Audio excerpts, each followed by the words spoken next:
يوم الدين إياك نعبد وإياك نستعين اهدنا الصراط المستقيم صراط الذين أنعمت عليهم غير المغضوب عليهم ولا الضالين آمين. السلام عليكم ورحمة الله وبركاته.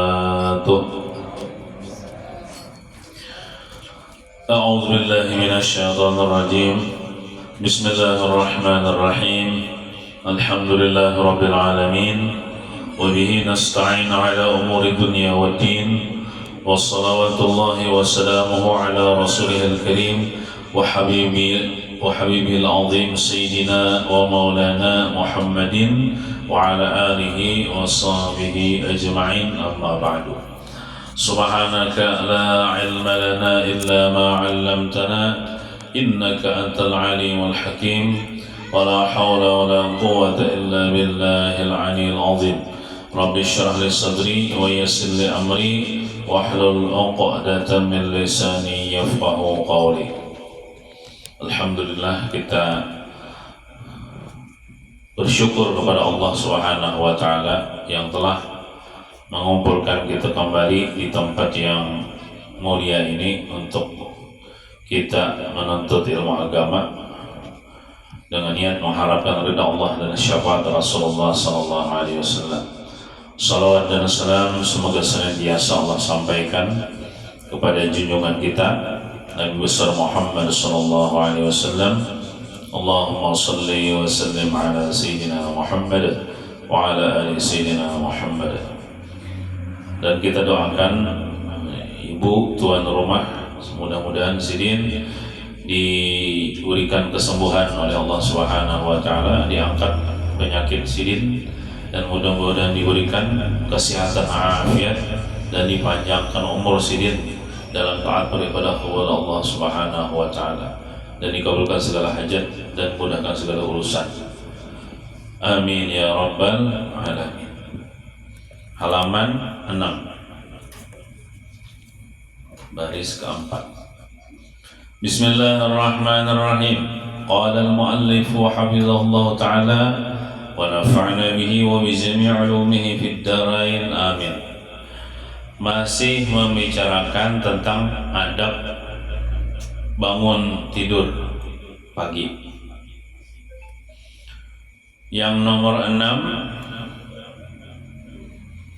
hendaklah memakai pakaian yang bagus, rapi. Maksud bagus, rapi itu layak dibawa beribadah. Kada mesti hanyar lah, bagus, rapi dan bersih.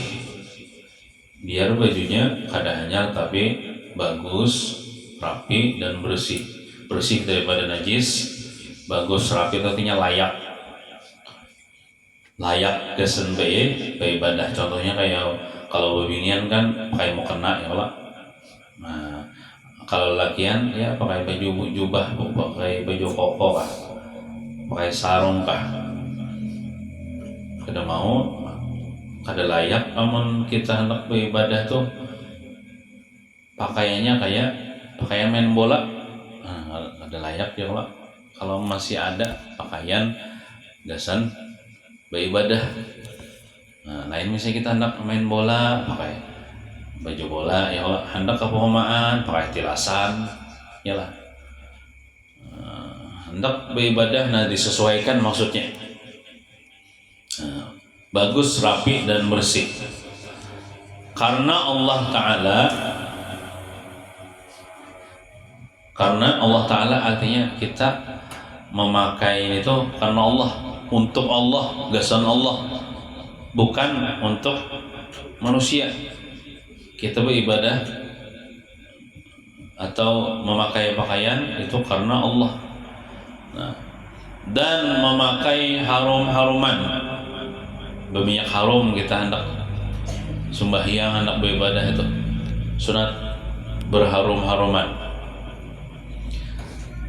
Karena Allah lebih berhak untuk diagaki. Nah, jadi bila kita hendak bagak kesan Allah Ta'ala, pahala kita. Namun kita mengagaki makhluk, bisa ria namanya ya Allah, memamerkan pakaian untuk makhluk maagaki orang, maksudnya selain Allah, tak jadi pahala, bahkan bisa jadi dosa. Tapi maksud kita baagak nih pamer, gak sentuhan gitu nah. Jangan cuma waktu menghadap makhluk saja yang bagus-bagus dan harum-harum. Nah, tapi artinya hendak menghadap Tuhan pun kita berbagus-bagus. Walaupun misalnya kita di kamar aja sorangan. Nah, hadirnya manusia, tapi Allah Ta'ala ada ya Allah bersama kita. Nah, jangan cuma hendak tolak pengantinan aja binal aksi benar, bagak benar, tolak kondangan, tapi waktu hendak sembahyang barang aja misalnya. Nah, baju singlet misalnya atau salawar katok asal tak tutup aja, sah aja bang sembahyang. Amun lalakian ini kan auratnya di waktu sholat itu antara pusat dan lintuhut, asal menutupi ke atas sedikit pada pusat, terus kainnya menutupi lintuhut ke bawah pada lintuhut sedikit, sembahyang sah aja bang. Cuman kada ada pang lawan Tuhan, kada layak pang menghadap Tuhan pakai itu kalau masih ada pakaian yang bagus. Nah itu kita sudah menghadap manusia benar bagus ya Allah, tapi menghadap Allah Ta'ala lebih bagus lagi. Nah, lebih bagus lagi artinya pakaian nang layak lah dasar kita beribadah kepada Allah Subhanahu wa Ta'ala. Nah, kada depan di situ disebutkanlah adab-adab berpakaian. Cuman ulah yang mana nambahi. Jadi adab berpakaian itu kan yang pertama dulu, bila kita memuruk tuh mulai kanan. Itu sunnah Nabi Muhammad SAW. Kita misalnya memuruk baju, mulai kanan banget kita puruk nih. Di tangan ini kan biasanya kita muruk di tangannya. Nah, puruk kanan dulu, hanyar kiri. Amun ini kan biasanya baju nang bakima ya Allah. Amunnya baju nang kada bakeman kaos kepala pang dulu. Kau aja pang tangan dulu, tangan kanan dulu, hanyar tangan kiri, hanya masukkan kepala. Nah kita. Jadi sunatnya kita dapat pahala biar. Bila kita memuruk baju, kah memuruk salawar kah, itu kanan dahulu. Dikatakan Nabi kayak itu. Nah, kemudian lagi adabnya membaca doa. Rasanya doanya sudah pernah bagikan. Doa yang berpakaian nih. Julun tempel di kamar. Nah kalau nanti Alhamdulillahilladzi kasani hadza thawba wa razaqanihi min ghairi haulin minni wala quwwah.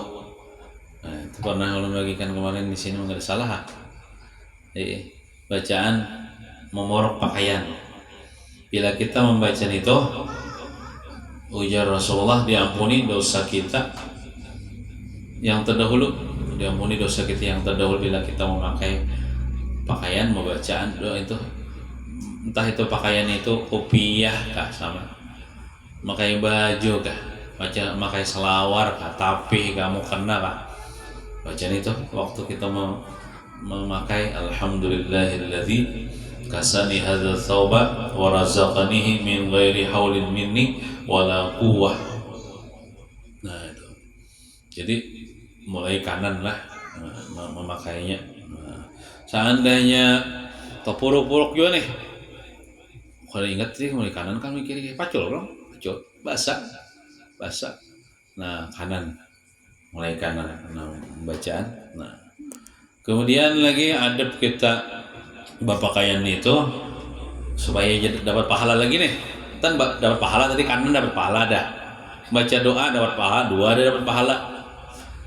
Berpakaian aja lah, memakai baju, memakai berpakaian. Jadi bila kita beradab banyak sudah dapat kita pahala. Kemudian adab yang ketiga, niat takkan niat kita berpakaian itu nutup aurat dan mensyukuri nikmat Tuhan. Kan Tuhan memberi kita nikmat pakaian, kita syukuri, kita pakai gasan ibadah. Nah niat takkannya bisa dalam hati saya kok berpakaian untuk menutup aurat. Nah dapat pahala pulang. Nah, mensyukuri nikmat Tuhan.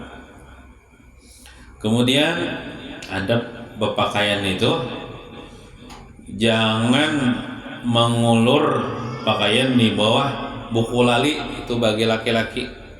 Nah, jadi lamun kita lakian nih bila batapi di atas pada buku lali, jadi maksudnya di bawah lintuhot pang ya Allah, artinya di landau lah kira-kira, di bawah pada landau kah, maunya di atas mata kaki sunatnya Nabi gitu jadi. Nah bila kita mau berpakaian di atas mata kaki, misalnya batapi itu ngikutin Nabi dapat pahala pulang, niat ngikutin Nabi dapat pahala pulang. Babang kayak bajar amun orang mau ulur pakaian di bawah mata kaki makruh, ada haram ada makruh. Tapi kalau niatnya bersombong bisa haram. Niatnya bersombong, bersalawar kayak tujuan, bersalawar gak betapih gak begamis kah. Kalau lelakian nih tahu ya kalau mata kaki atau buku lali nang ada nang dugulnya tuh nah. Kalau lelakian itu di atas pada buku lali. Bapak batapih kah bersalawar kah begamis kah. Sunatnya kayak itu. Tapi misalnya kita melihat orang apa di bawah pada mata kaki, jangan juga kita nyamati. Ya kadang menggawai yang haram, paling tagawi makruh aja itu nah.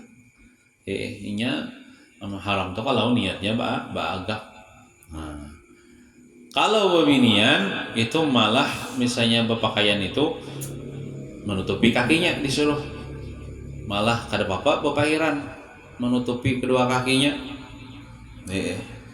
Karena dia mengatakan kaki perempuan termasuk aurat. Walaupun di luar sembahyang, mau di dalam sembahyang nyata bang sudah begini yang bilang mau kena tuh harus ditutupi kakinya dalam sembahyang.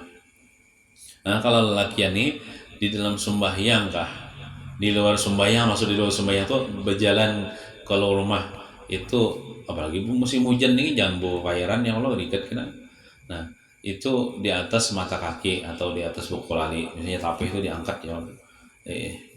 Nah kayak itu adabnya bilang kita mengamalkan itu dapat pahala pulang kita. Nah, 3 dah dapat pahala. Kemudian kita berpakaian jangan menyerupai pakaian lawan jenis. Contoh kayak kita lelakian jangan beindruk. Yalah, jangan memakai daster bini. Ya ada 17 Agustus main bola lakian tapi memakai daster rumahnya supaya meramaikan ya. Tapi kada boleh nih tuh. Kada boleh hanya menyerupai bebinian. Menyerupai bebinian. Sama juga bebinian jangan memakai pakaian yang menyerupai pakaian lakian.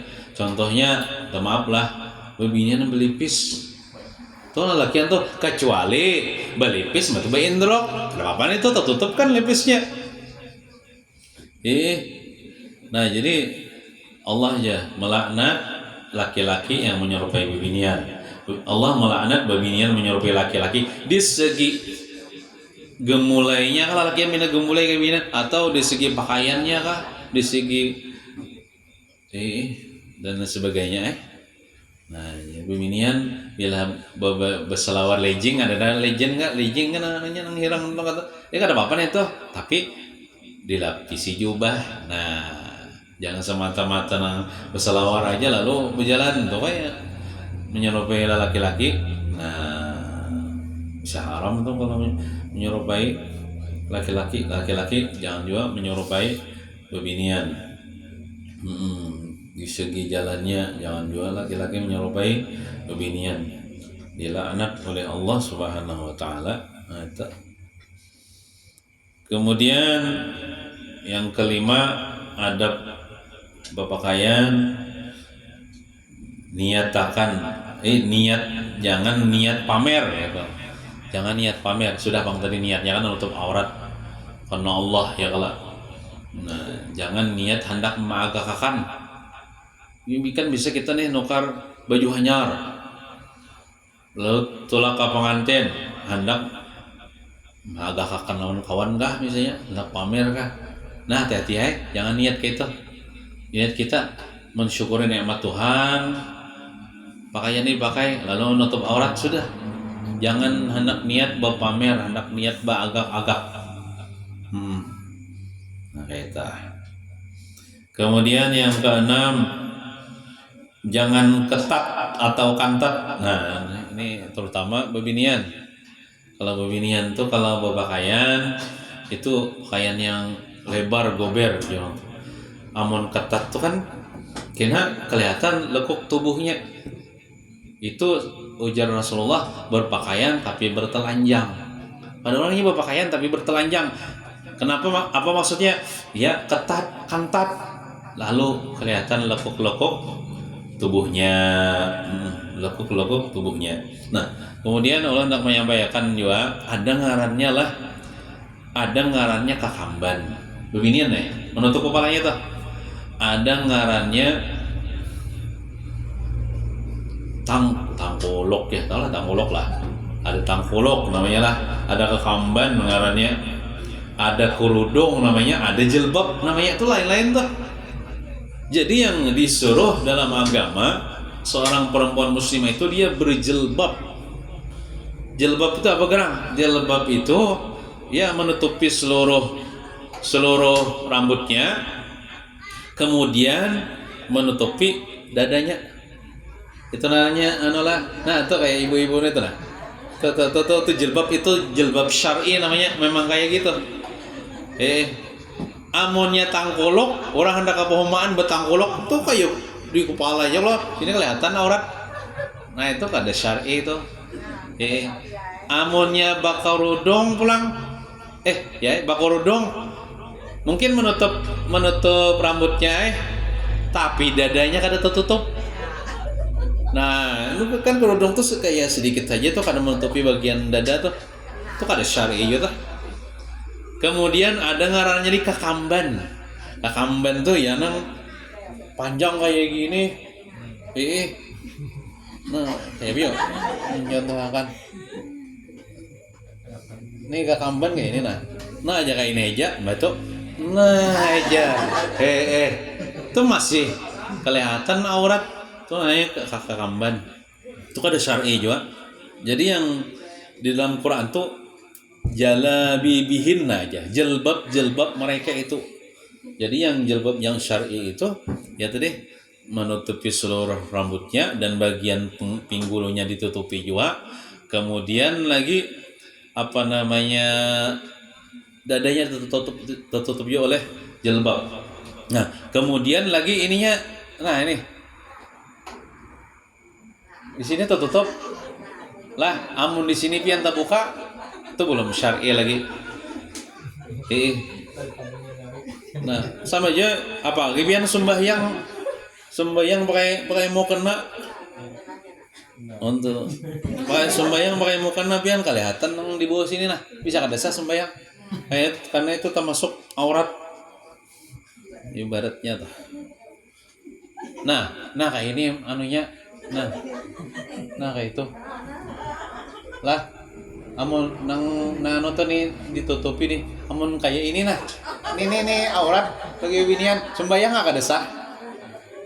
Berjalan nah misalnya kalau rumah pian kayak ini nah, kelihatan lakian ini berdosa. Kayak jadi, nah kayak ini, pokoknya nah ini ininya anunya nah, nang bagian bawahnya nih. Nah itu namanya jilbab. Yang disuruh tuh bebina itu berjilbab, bukan bakar kamban, bukan bakar rudung, bukan betangkolok, tapi berjilbab. Nah sudah menjelaskan tadi jilbab itu kayak apa, menutupi seluruh rambutnya, kalau kemudian pinggulnya tutup juga, menutupi seluruh sampai ke bagian dadanya. Nah kayak itu. Ya ada kalau yang mukana nang bepanggalan. Nah, mukana bepanggalan tuh. Ya nang kayak itu syar'i itu padahal yang jilbabnya tuh syar'i. Syar'i itu artinya nang disuruh dalam agama, nang disyariatkan dalam agama. Ya. Oh itu masker. Maksudnya Allah hijab bercadar kalau maksudnya nya bercadar itu sunat aja kada wajib. Nya ada aja memadahkan kada wajib gitu nah. Di apalagi kita nih hendak bercadar begini nang mata aja kelihatan nih. Bagus Tapi misalnya kada bercadar kada apa-apa asal menutupi nang rambutnya, pinggulunya, dadanya. Kalau wajah nih ada memadahkan kada aurat. Kada aurat. Jadi kada apa-apa kada bercadar. Tapi lamun bibinian bercadar ya bagus saya. Apalagi bibinian itu cantik tuh bagus bercadar. Karena banyak orang kita nang melilit gitu nah.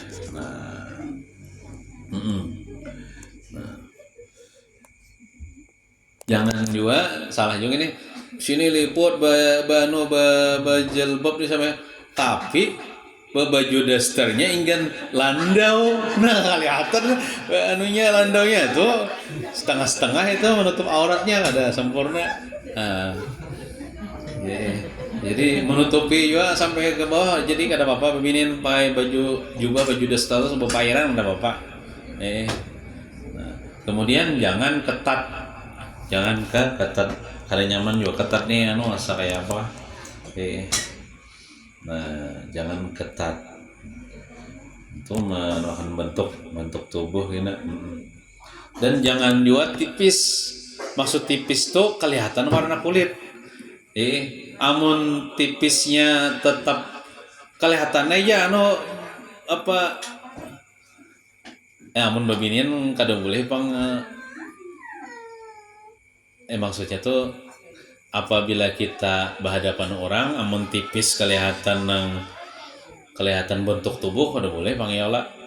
Tapi amun kita hal keadaan sembahyang misalnya sembahyang sorangan memakai pakaian yang tipis tapi tipisnya ini kelihatan nang bentuk tubuh tuh cuman warnanya kada kelihatan terus sembahyangnya.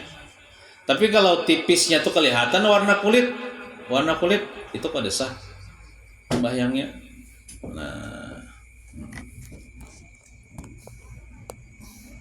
Kemudian lagi jangan kita berpakaian nih menyerupai pakaian orang kafir. Pakaian orang kafir. Ya kan kita tahu ya Allah sudah kita pakaian orang kita Islam nih pakaian muslimah kayak apa, pakaian orang muslim kayak apa gitu nah. Jangan nuruti pakaian orang kafir. Kemudian rapi dan bersih serta layak, walaupun gak ada hanyar. Kemudian ketika kita memacul baju atau memacul selawar, itu sunatnya nang kiri berdahulu kita macul, kiri berdahulu hanyar kanan. Sama juga selawar kiri berdahulu kita pacul sebelah kiri hanya kanan soalnya kayak itu. Kalau memorok tadi mulai kanan. Sama juga itu kita bersandal lah. Kita bersandal tuh hendak memorok tuh kanan dulu hanya kiri. Bila kita maju sandal kiri dulu hanya kanan. Nah kayak itu Nabi kita. Kemudian lagi yang ke-10 ada bacaannya yang dibaca ketika kita memacul pakaian, macul baju. Nyatanya kita macul baju itu kan dipandang banyak orang mangil di kamar misalnya supaya kada kelihatan aurat kita. Bacaannya kayak ini. Bismillahilladzi la ilaha illahu. Itu bacaannya. Bismillahilladzi la ilaha illahu. Apa aja pian deh. Nah, sakurang-kurangnya pian bismillah katanya. Bismillah. Bila kita membaca itu maka jin kada melihat aurat kita. Nya jadi kayak di dunia ini aja jin tuh melihat orang kita kada melihat orang inya. Nah, jadi bila kita memacul pakaian misalnya di kamar supaya jangan dilihat jin aurat kita, baca Bismillahilladzi la ilaha illahu. Amun asa kepanjangan baca ya Bismillah gitu ya seorang-orangnya Bismillah.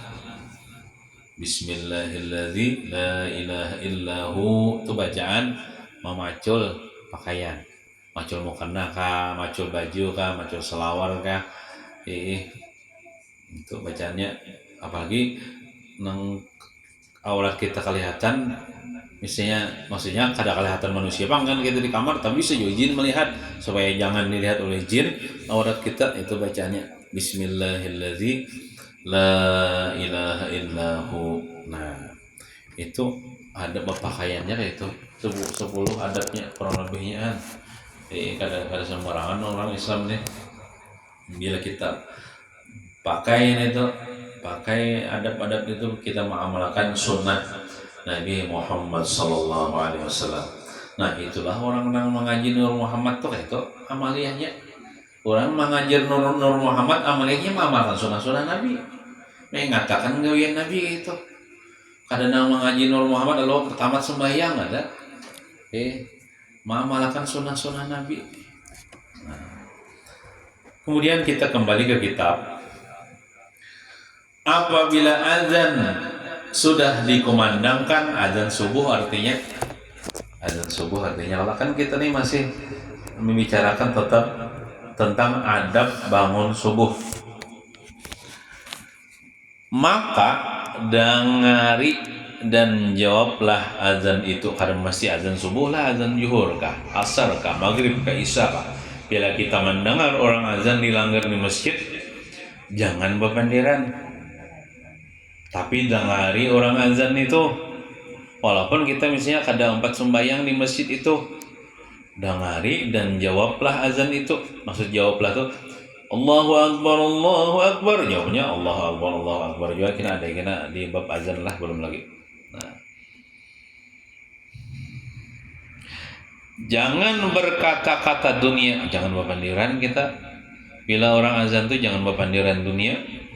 Ketika mendengar azan jangan berpandiran, karena berkata-kata dunia ketika mendengar orang azan itu bisa menyebabkan mati su'ul khotimah. Kalau tidak salah keterangannya itu di dalam kitab An-Nasaihud Diniyah karya Al-Habib Abdullah Al-Haddad yang mengarang Ratib Haddad nih. Ada sidin mengatakan dalam kitab sidin, di antara penyebab orang tercabut iman, mati su'ul khotimah, ialah orang azan itu nak ada peduli. Orang azan itu berpandir berucau. Kenapa jadi bisa menyebabkan mati su'ul khatimah, mati kada beriman? Bila orang azan berpandir, karena inya mencuekkan akan panggilan Allah. Ibaratnya Allah itu berkiau, bukannya mendengari malah inya berpandiran. Kan mana lagi panggilan yang lebih baik daripada panggilan Allah Subhanahu wa taala? Azan itu Allah taala memanggil hakikatnya. Misalnya presiden aja tuh berpanggil besaruan. Lalu kita kada tuh laki bisa tersinggung bisa presiden. Ini Allah taala lebih daripada presiden bakiau mengajak kita untuk sembahyang. Maka kita berucau berpandir dunia, cuek, sarik kayak Tuhan. Maka sariknya Tuhan itu bisa menyebabkan orang itu mati su'ul khatimah, mati kadebar iman. Awan bang bro. Hah? Awan bikin mandiri pas aja kita harus menjawab. Jangan dihiranikan dulu. Jangan dihirani, berani aja kita. Ya nggak ada paham lagi mandiri. Iya, biar aja nyewa pandir kita berani. Kita tuh bila tontong sembayangan, jelas kan? Atau inya kami takon, kenapa kamu tadi ya kau mandiri kada tahu-tahu? Hanya kita jelaskan, ujar dalam agama tuh Dan menurut ilmu agama tuh orang azan tuh kada boleh bepandir. Banyak itu kan pahamnya emang banyak mandiri. Iya, akibat kada be ilmu kada ngaji kali ya. Jadi nang sebaik-baik nang kita gawi waktu orang azan tuh sebaik pertama dengari, jangan bepandir, jawabi orang azan tuh sebaik-baik gawian waktu kita mendengar azan. Yang penting kita dengari jawabi dulu. Masalah sembahyangnya tuh kada tagawi dulu di awal waktu ya kada apa-apa, yang penting kita jawabi dulu azan, kita dengari azan. Betul tuh orang azan ayuh misalnya hendak meneruskan gawian pulang misalnya. Kan contoh sembahyang zuhur masuknya jam 12:30. Nah, situ masuk misalnya panjang waktunya tuh sampai asar kan habis waktu zuhur. Jadi kita bila sampai waktu sholat, misalnya kada kawa sembahyang di awal waktu, kada apa di tengah-tengah waktu, kada kawa di tengah-tengah waktu, kada apa di ujung-ujung waktu, asal jangan tak keluar lah. Asal jangan keluar maksudnya tuh jangan menggawi zuhur tuh tak asar, menggawi asar tak maghrib basing aja, maka itu jangan dipadahkan kada berdosa, itu berdosa. Walaupun orangnya sembahyang juga, kan disebutkan dalam riwayat dalam kitab ini juga, belum lagi kita tamu tentang azab kubur bagi orang yang menghawai-hawaikan sholat. Fawailul lil musallin alladzina hum an salatihim sahun. Maka celakalah bagi orang-orang yang sembahyang yang mana mereka itu sembahyangnya daripada sembahyangnya lupa. Tafsirnya yuakhiruna anil waqti, mengakhirakan, menudiakan sampai waktunya tak keluar daripada waktunya. Di orang ini sembahyang zuhur tapi tak asar, sembahyang asar tapi tak maghrib. Inya sembahyang cuman menghawai-hawaikan, menganggap remeh, nya lebih mau tambahkan dunia daripada kewajiban Tuhan. Makanya di kena judul sembahyang ya aku begawi dulu zuhur tak asar, itu disiksa, mengkada bertobat, disiksa di kubur dengan ular yang namanya asyojaul akrab, ular yang longor. Saking longornya nih, saking bebisanya longor kepalanya, ular tuh menyiksa nih. Maka ularnya berkuku kan, jadi kukunya daripada besi aja. Kita kan pernah lagi di dunia melihat ular berkuku. Ini ular di kubur menyiksa orang yang menghawaikan salat, itu ularnya berkuku, mengaurukut. Apa lagi orang ada sembahyang lalu? Ini sembahyang cuman keluar daripada waktunya. Lagi ular tuh, aku diperintah Allah untuk menyiksa engkau wahai mayit, karena engkau menunda-nunda sembahyang zuhur tak asar tak maghrib tak isya, qadaan terus. Sembahyang subuh misalnya jam 7, itu bukan kada berdosa, menundanya tuh nah berdosa. Sembahyang aja orangnya, tapi qadaan. Nah itu. Jadi kita sembahyang boleh di awal waktu, boleh di tengah-tengah waktu, boleh misalnya sembahyang zuhur toh, ya 10 menit lagi masuk waktu asar, masih kawan sembahyang zuhur di situ. Asal jangan tak keluar. Nah, cuman yang perlu diingatkan, mungkin pernah juga menyampaikan, kada apa-apa diingatkan. Bila masuk waktu sholat, kita wajib memilih salah satu daripada dua perkara. Mun kadang ini, mun kadang ini. Bisa inya memilih pilihan yang pertama, yaitu mengerjakan di awal waktu. Nah kayak ulun kan kau aja mengerjakan di awal waktu. Kenapa? Gawian di masjid. Bila azan, qomat, langsung kerjakan di awal waktu. Nah, bagi orang yang kada kau mengerjakan di awal waktu, karena ini ada kesibukan dunia, maka ia memilih pilihan yang kedua, yaitu berniat dalam hati hendak mengerjakan sembahyang zuhur ini misalnya di dalam waktunya.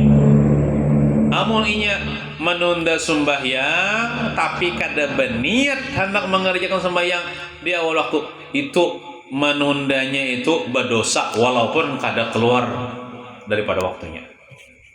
Contoh misalnya bolah pian mendengarai sudah azan di masjid dilanggar Allahu Akbar sampai sudah waktu zuhur nih. Lalu pian sibuk menyiangi iwak, menunda tuh berarti menunda. Lalu pian mbah menyiangi iwak tuh menyanga iwak. Nah, berapa menit sudah tertunda? Mbah tuh masak pulang, tertunda pulang berapa tuh? Mbah tuh batu tapas pulang berjam-jam tuh. Mbah tuh batu tapas ngotakan nasi gesan abahnya, mbah tuh mandi. Tontong pian sudah aktivitas nang pian gawe tuh. Ternyata tersisa berapa? 10 menit lagi waktu zuhur nih, masuk waktu asar. Hanya situ pian sembahyang. Sah pang sembahyang pian. Tapi pian tetap berdosa. Kenapa berdosanya? Kada berniat. Kada berniat tadi hendak mengerjakan di dalam waktunya. Nah, jadi supaya kada berdosa kayak ini. Bila sampai waktunya Allahu Akbar. Pian sibuk lah, sibuk menurih kah? Sibuk misalnya batu tapas kah? Berniat dalam hati atau bupandi lawan Tuhan, ya Allah, ulun hendak mengerjakan naik kena sembahyang zuhur nih dalam waktunya, ulun lagi bertapas ya Allah. Nah, berniat kita bepada berlapor lawan Tuhan. Kada apa-apa pian menunda tuh, tuntung akan bertapas kada apa-apa. Pian tuntung akan bersesapu kada apa-apa. Tapi kita kerjakan di dalam waktunya. Tapi menundanya itu kan berdosa karena sudah berniat. Tapi lamun kada meniat mengerjakan di dalam waktunya, menunda walaupun kada keluar daripada waktunya, berdosa. Nah, jadi ingatakan gitu. Bila sampai waktu sholat, maka hari-hari ini kita tak alami. Maka setiap waktu nih kita tetamu waktu sholat nih. Apakah kita kawa mengerjakan di awal waktu? Amun kawa mengerjakan di awal waktu, kada perlu laginya berniat, sudah mengerjakan. Tapi kada kawa mengerjakan di awal waktu, berniat. Contoh, ulun bisa juga di jalan kendaraan. Kayak azan sudah.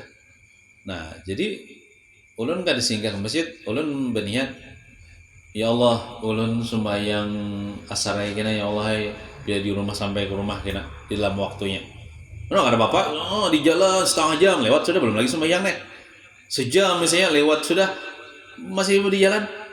Itu ulun sudah berniat deh. Ulun kada berdosa nondanya tuh. Tapi bujur-bujur bang sampai ke rumah kena langsung gawe, jangan sampai ngerokok dulu, ke warung dulu, itu kemana-mana kau dulu, jangan langsung bodoh sembahyang. Nah, kayak itulah. Apa hikmahnya? Jadi kita disuruh, diwajibkan berniat mengerjakan sembahyang itu apabila kita menunda, kita berniat ya Allah ulun kerjakan naik kena di dalam waktunya bila ulun sampai ke rumah misalnya. Itu hikmahnya. Seandainya kita belum lagi sampai ke rumah, ternyata kita mati habis umur, belum lagi kita mengerjakan itu, kita dihitung sudah mengerjakan sembahyang itu karena kita berniat bang. Apabila orang beriman nih berniat hendak mengerjakan amal soleh, walaupun kada tagawi amal soleh itu dicatat sudah mengerjakan pahala.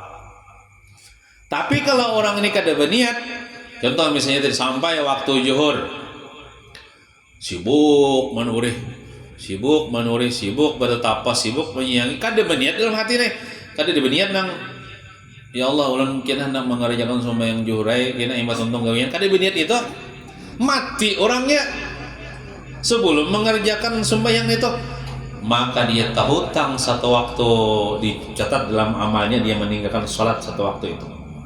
Maka bila kada sembahyang atau meninggalkan sholat disiksa di dalam kubur.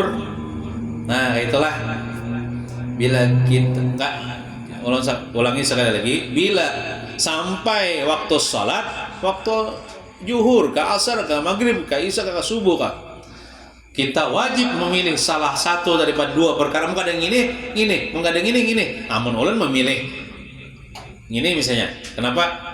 Kawa mengerjakan di awal waktu. Kada perlu lagi berniat. Namun kada kawa mengerjakan di awal waktu, pilihan yang kedua. Kenapa? Artinya kada kawa sembahyang di awal waktu berarti menunda nih. Berniat dalam hati berniat.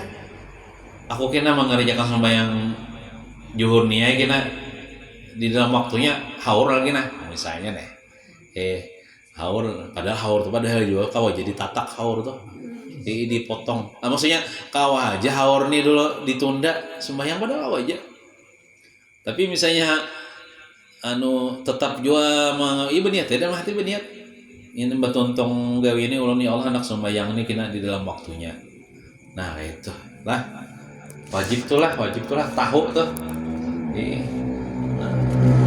namun kadang berniat kerjakan di awal waktu namun kadang mengerjakan di awal waktu berniat dalam arti ulun kena hendak menggawe ini sembahyang ini ya Allah di dalam waktunya ulun sibuk lagi misalnya lah tapi jangan sampai kelewatan waktunya lah nah kayak itu lah jadi orang azan di masjid dilanggar walaupun kita kalau sembahyang di awal waktu jawabi azan itu dengari azan itu amun kadah kuliah juga nih menjawab azan minimalnya baranai jangan mau mandir kawan tadi misalnya mandiri jangan dihirani oh gitu itu mun juga bang terbuka juga kita purun aja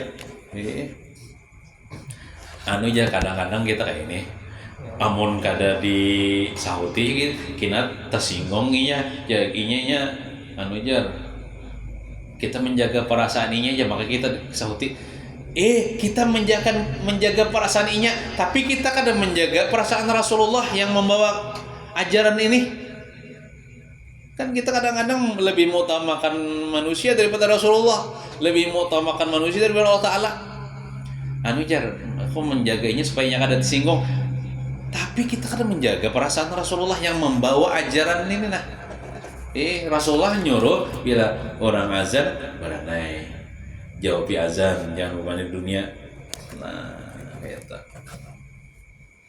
Setelah azan bacalah doa sesudah azan apalagi kalau doanya di dalam kitabnya kayak amun biar hendak maca itu halaman 57 tuh kita ada tuh halaman 57 tentang bab azan di situ ada doa azan sudah ditulis nah setelah azan bacalah doa sesudah azan nang membaca nih baik nang azannya ataupun nang mendengar azan sama-sama membaca doa azan halaman 57 kena belum lagi karena barang siapa membaca doa setelah azan Allahumma rabba hadhihi da'wati tammah wassalatil qa'imah ya Allah ati sayyidina Muhammadan al-wasilata wal fadilah wasyarafah wad darajatal aliyata rafi'ah wa ba'athul maqam al-mahmud alladhi wa'adta innaka la tukhliful mi'ad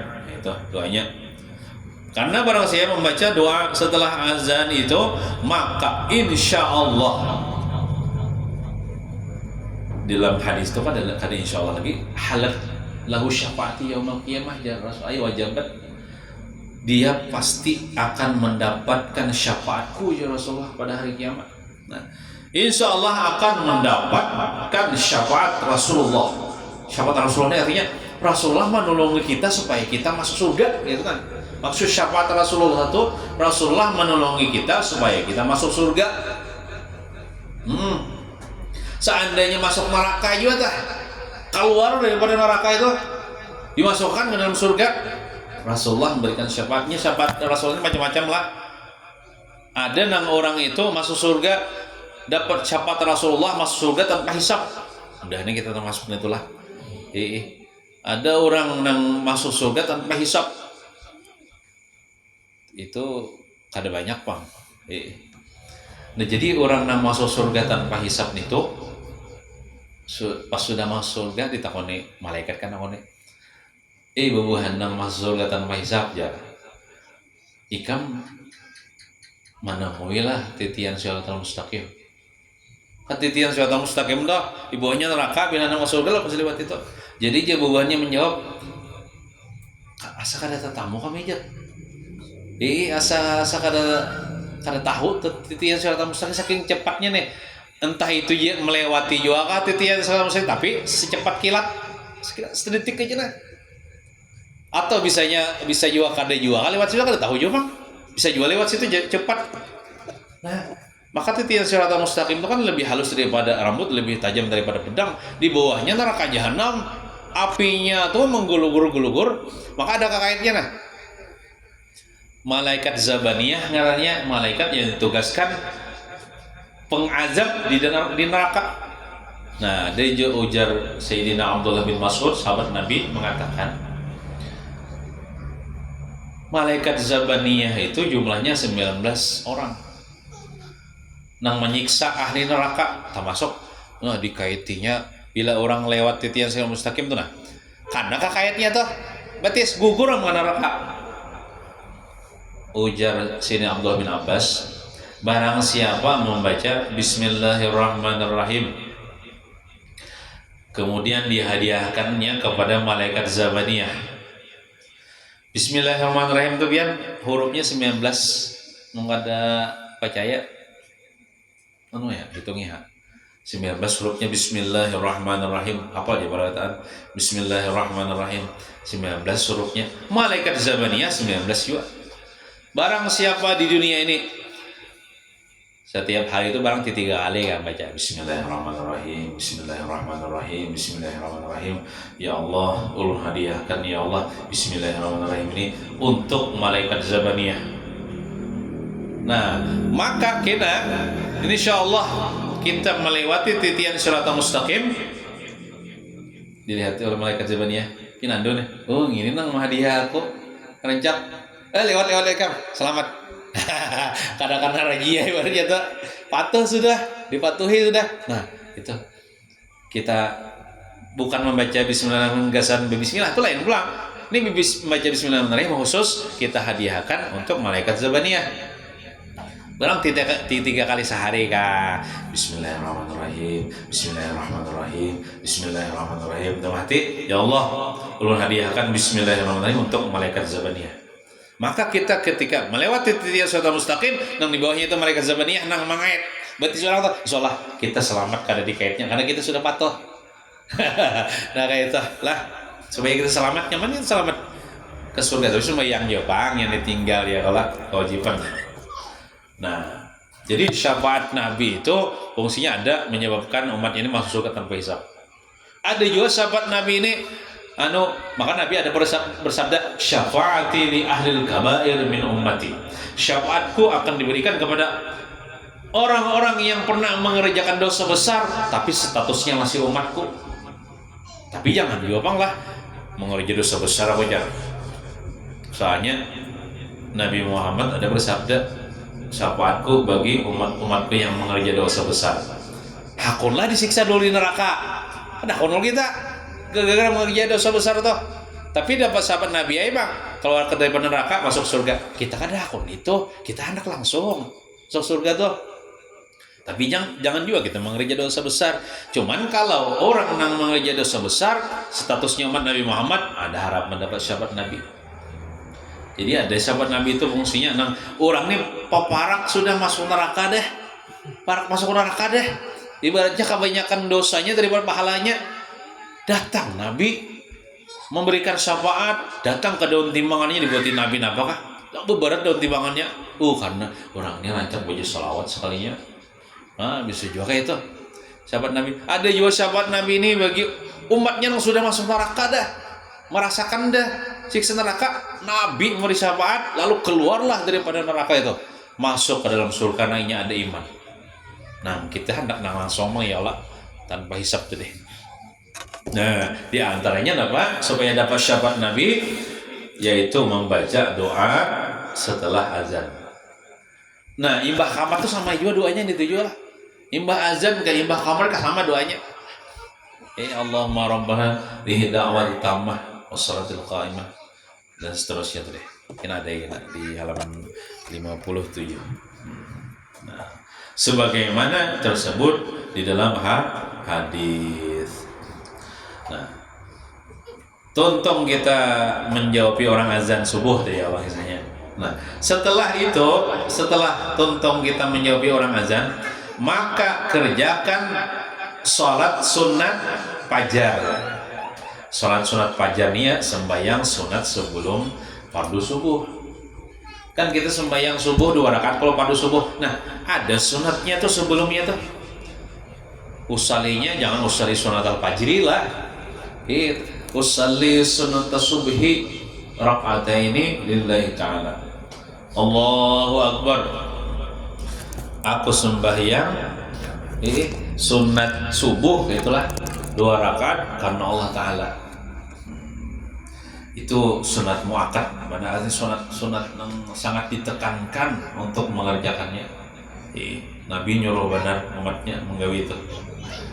Karena pahala sembahyang sunat sebelum subuh tuh lebih baik dan lebih afdol.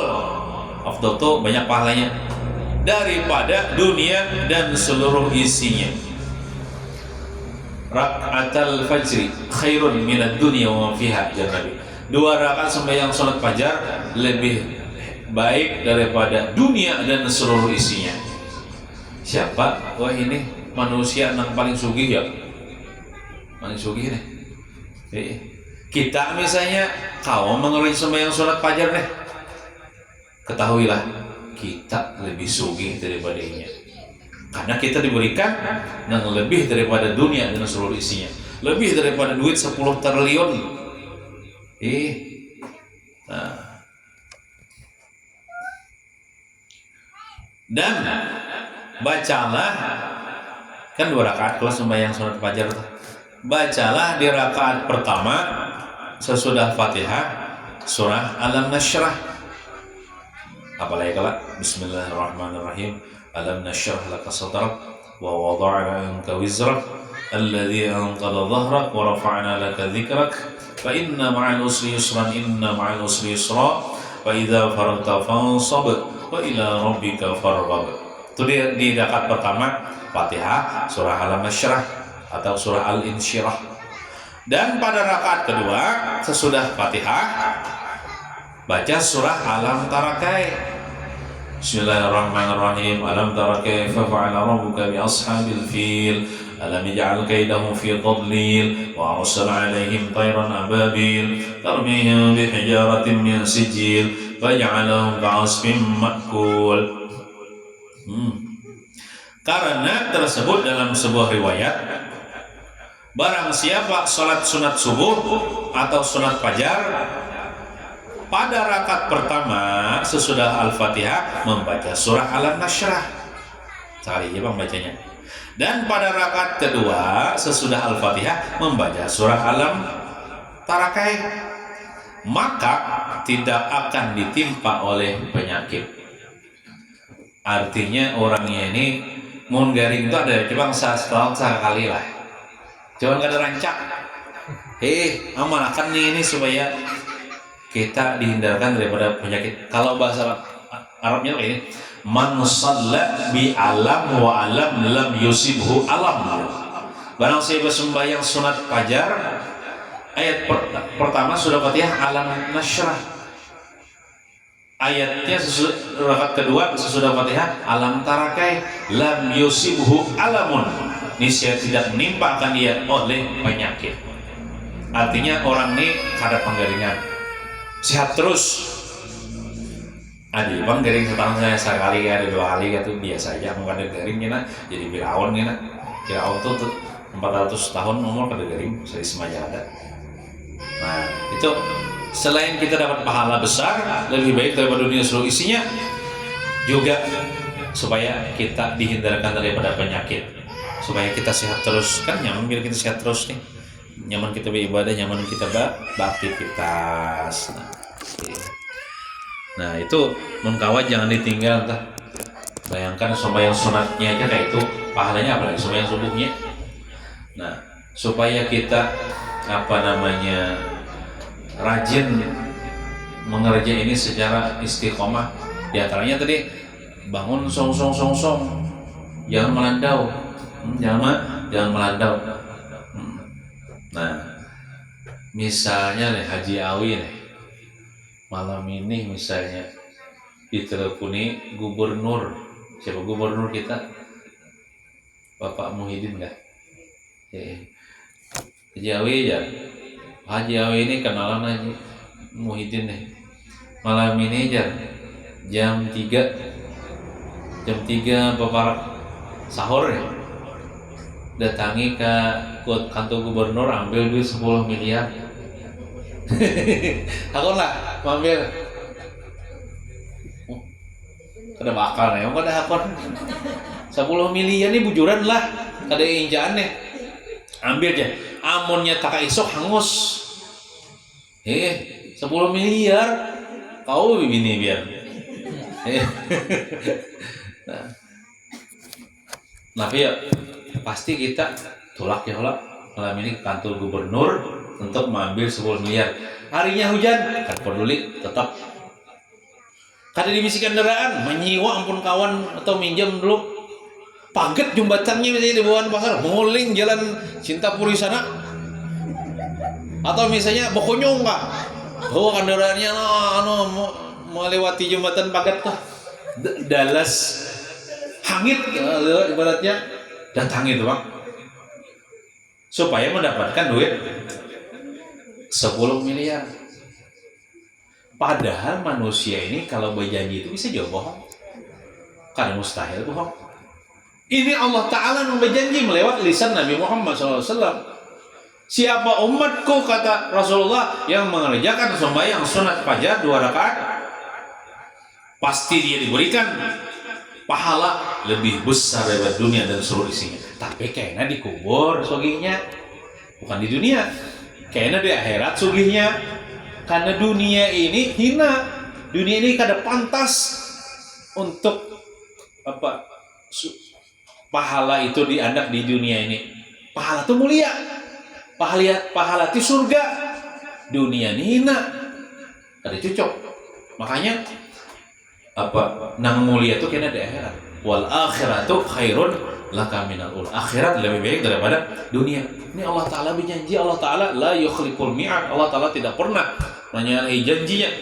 Bila Allah berjanji pasti. Nah, mon kayak itu kita sayangnya kita lewatkan sembahyang salat subuh tuh kada digawi. Sayangnya nang lebih hebat daripada dunia seluruh isinya nih penyebabkan kita sugih di akhirat. Sayangnya kita lewatkan. Sedangkan dunia tadi 10 miliar dalas hangit kita datangi ya untuk mendapatkan itu. Ini kenapa? Kada kita gawi. Nah itulah tergantung iman kita. Kalau kita iman kita kuat dengan pahala, beriman dengan pahala, beriman dengan janji Allah, beriman dengan janji Rasulullah, dalas kedinginan tersebut bangun enggak? Dalas hujan pajah lampu apa misalnya meriap dingin tuh tetap digawinya. Walaupun misalnya sembahyang sunat ini boleh aja menggawi berduduk. Sembahyang sunat ini kan amun kada hakon berdiri, kalau berdiri boleh aja sembahyang berduduk. Nah tadi sembahyangnya setelah kita menjawab azan ya sebelum sembahyang subuh sembahyang dulu 2 rakaat. Usalli sunat subuhi rakaatain lillahi ta'ala. Allahu akbar. Dalam Allah akbar aku sembahyang sunat subuh 2 rakaat kepada Allah Ta'ala. Mengatakan di rakaat pertama Fatihah alam nasyrah, rakaat kedua Fatihah alam tarakai. Dapat pahala yang bonol benar, lebih baik daripada dunia dan seluruh isinya, dan insya Allah dihindarkan daripada penyakit. Yakinlah hari itu bila kita mengerjakan kita sugih sudah. Ronaldo berapa hartanya kalahnya tuh di tahun kita penyugihnya tuh sudah. Jadi mau kita tahu itu sudah sugih lah. Biar orang bisi mobil 3 Alphard nih, kita sepeda tinjak aja ada bapak sugih hakol masih sugih di si Allah. Kurangnya diganti ke dokter. Jangan. Amun hafal jangan diganti. Amun kada hafal kada bapak nang kuliah Allah kada bapak. Dapat taipang ini nang lebih baik daripada dunia seluruh isinya. Cuman kada dapat padilat nang dihindarkan daripada penyakit itu. Amun kada bersurahan mah dapat aja misalnya Fatihah langsung rokok. Kada baik ayatan dapat aja ya daripada seluruh lebih baik daripada seluruh dunia dan isinya tuh dapat ya. Cuman padilat nang tidak ditimpa oleh penyakit nih wallahu alam. Nah itu. Amun melanda wajar qadha. Melanda itu maksudnya bangunnya jam berapa? Jam 7 lah. Ya. Melanda oleh. Ya di sunat juga di kodok, sunat juga di kodok nang sunahnya tuh. Tapi lah nang sembahyang wajibnya wajib di kodok gitu. Tapi kada tahu ulun apakah masih berlaku padilat nang supaya tidak ditimpa oleh penyakit dan mendapatkan pahala lebih baik daripada dunia dan solusinya kada tahu. Yang pastinya dapat tainya pahala. Tapi pahalanya sebesar nang inya di dalam waktunya kah? Kada tahu loh. Namun di dalam waktunya nyata bang. Namun itu kan di luar waktu sudah jam 7 misalnya hanya bangun bakame, istrinya wudu. Lalu inya sebelum sembahyang fardu subuh sembahyang dulu sunat mengqada aja nih. Sunat-sunat nang sebelumnya nih tetap disunahkan mengqada tuh. Kemudian sembahyang fardu subuh mengqada wajib. Cuman padilatnya orang kada tahu apakah dapat karena ini yang nyatanya ada pahala ya bang, dapat pahala ya bang. Misalnya 5 menit lagi misalnya habis waktu subuh misalnya. Nah, amun itu kada usah mengerjakan sunah-sunah. Amunnya 5 menit lagi, 5 menit ini cukup gasan kita sembahyang subuh aja, kada usah kita mengerjakan sunah-sunah. Karena gara-gara kita mengerjakan sunah habis sampai keluar waktunya. Kita kada sempat mengerjakan yang fardunya. Namun sempit waktunya kada usah kita. Tapi kada apa-apa mengqada yang qabliyah itu kan untung sembahyang subuh. Masih kau mengqada nang sunatnya nih. Dan 5 menit lagi tadi. 5 menit itu kita wudu sembahyang subuh kita. Hanya kita misalnya salam, assalamualaikum. Habis sudah waktunya. Wirid kita misalnya nimbah tuh kada apa-apa kita boleh kita disunatkan kita masih mengqada sembahyang nang sebelum subuh tadi kada kawa.